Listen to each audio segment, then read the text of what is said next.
Hi everybody, welcome back to Zavar Organics channel. First of all, Happy New Year. Hope you had a great start to the year. And today we're going to talk about the retinol alternatives. This topic has become an interest of mine since I read quite a lot about the incoming European Union's updated regulation about alpha-arbutin, retinols and the likes. So basically they're not outright banning the retinol. They're only reducing the retinol usage down to 0.3%, which is quite low amount. Given that in the market there are lots of retinols that are containing much higher concentration, up to 1%. So the reason they've done it is just they find out after a long time of observing the effects of retinol, they find out that anything that beyond 0.2% is kind of harmful to the human body.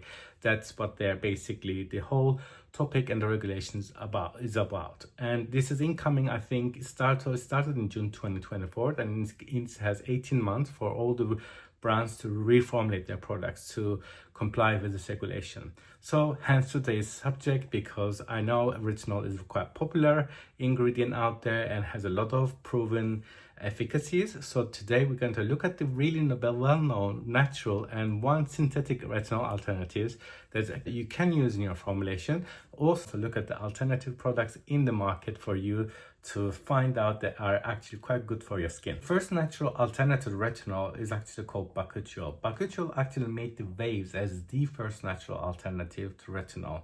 So what it means is that it has the same effectiveness and potency as retinol without the sensitivity. As you know, when you use retinol, it actually has some kind of sensitivity on some people, as causing redness or some kind of issues with their skin. So Bakuchiol actually is proven to have all this great efficacy without those kind of side effects of using retinol. So there is a brand called Syntenol A, which actually this is the company that actually brought the Bakuchiol and made all the research papers about the Bakuchiol, and with the proven clinical trials that actually made the waves around Bakuchiol.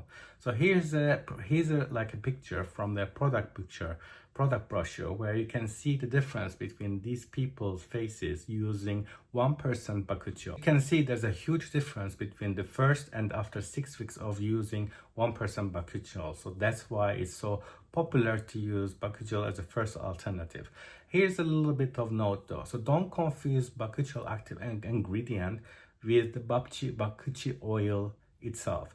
It originates from the same plant called the Bakuchi plant from India, but however, the active ingredient is something else. So Bakuchi oil may have some active ingredients in it as the Bakuchiol, but is not as potent as the Bakuchiol active ingredient. So don't get confused when you're looking for it. Don't get confused by comparing these things, seeing these two, thinking that it's the same thing. It's not the same thing. So be careful about it when you're looking for it. And also the inky name is Bakuchi oil, where the inky name of Bakuchi oil is Pistoralia coralifolia seed oil. So don't get confused by looking at the Bakuchi seed oil and Bakuchi oil. The inky names are completely different, so don't confuse by it.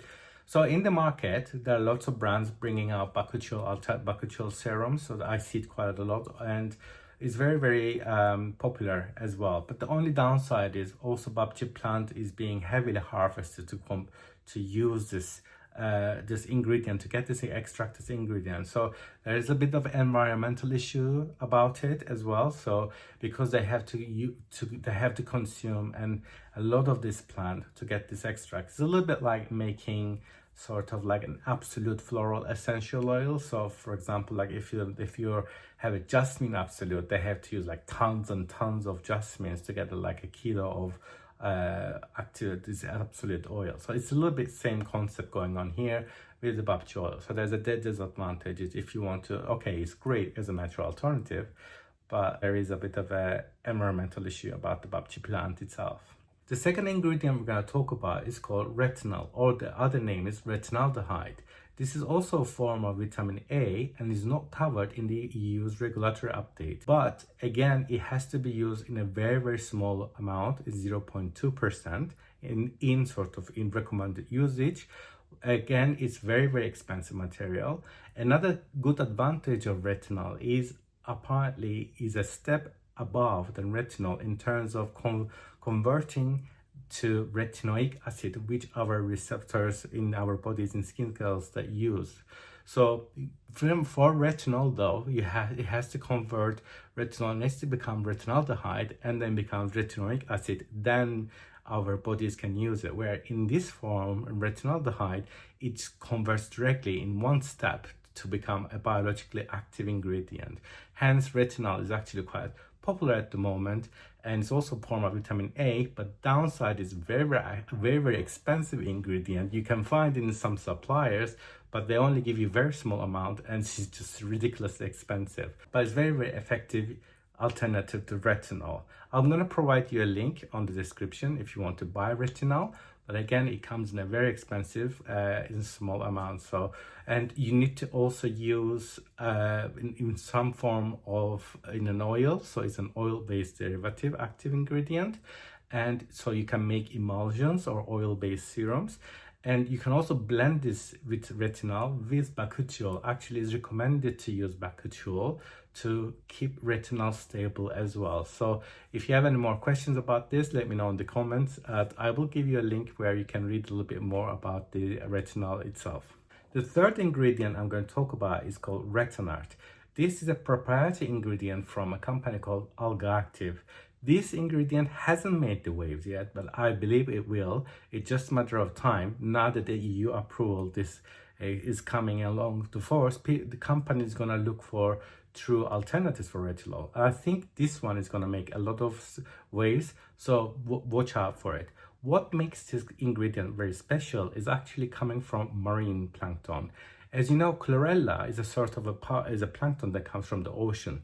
So this company bioengineered it into an active ingredient where it actually demonstrates, even outperforms retinol's effectiveness. They have a lot of clinical data that they provide there on their product description, which can you see on the screen, and they say that they actually 0.4, they compared the 0.5% retinol usage with their 2% Retinart, and it outperformed retinol by 26%, which is quite a lot. So here's some pictures from the people that have made the clinical trials, and you can see the difference in the usage by this Retinart. So it's a very interesting ingredient, and it's a special ingredient. I don't think it's really widely available, but you can find it from their company itself. I put the link for Active, and you can contact them. They're really nice people if you want to find out about more. But I do also plan to use this ingredient myself in the sort of like a retinol alternative serum that I like to bring out this year. So yeah, watch out for this ingredient. It's called Retinart. It has a lot of good clinical data information, and I think it's really interesting that it's not synthetic. It's not a plant use, so it's very environmentally sustainable, and it's come from planktons, which is like the most widely available source on Earth. Basically, it comes from the ocean, basically. So it's a very interesting bioengineered material to watch out for. Last one is Rosehip oil and Seabuckthorn oil. These two oils are actually quite famous that they do actually contain vitamin A, even though they're not as high as in a actually synthetic form of the vitamin A that are like so retinol. They are actually still very valuable oils that you can use in your serums, or you can actually use it as neatly as well. I do sell, for example, rosehip oil myself, and a lot of the time people love it because it just is such a silky and a fast absorbing oil and has all those sort of benefits, the likes of the vitamin A and other vitamins in it that actually benefits the skin. A lot of people actually love using rosehip oil, so it's a good alternative to try. And also the Seabuckthorn as well. They're so intensive oils that you can get them. They're a little bit expensive, obviously not as cheap as like sort of grapeseed oil or apricot oil, but you can use Rosehip and Seabuckthorn in your formulations if you're formulating, or if you just use them as a cosmetic sort of user, skincare user. I would highly suggest to consider them as a retinol alternative. Some people may show allergies towards these maybe the rosehip oil. I've heard a little bit of it, but not many. I haven't heard from my clients as well. So rosehip oil is actually, and Seabuckthorn oil is very good alternative to use but natural alternative to use as retinols. Obviously, it's not sort of highly concentrated as retinol, but it's something that you can think about it, and you can use as a step in your skincare routine or in your formulations as well. It's very available everywhere, and it's not environmentally so damaging either. So and it's also very beneficial, and you can make a lot of like good formulations, and you can find rosehip oil is sold as a neatly like I am selling at the moment, or you can find it in these sort of serum versions. And it's a lot of really good feedback that I get from people who are using rosehip oil. So that's a good alternative, natural alternative to retinol. Finally, also, what else you can use, other ingredients you can use instead of retinol. I read it that you can use niacinamide, you can use peptides, you can also use hyaluronic acid, you can use AHAs for getting rid of like renewing the skin, also help with the acne issues. These are the ones that you can look if you want to replace retinol and with these kind of ingredients. But what will be my suggestion and before ending the video, I would go, to be honest with you, using of rosehip oil and also maybe the alternatives of the Retinart and Retinal itself. Bakuchiol, I would like to use it and has a lot of good alternatives. It's just I'm a bit concerned about the environmental issue about the Bakuchiol. But I think going forward, the marine version is going to be very interesting. So watch out for that.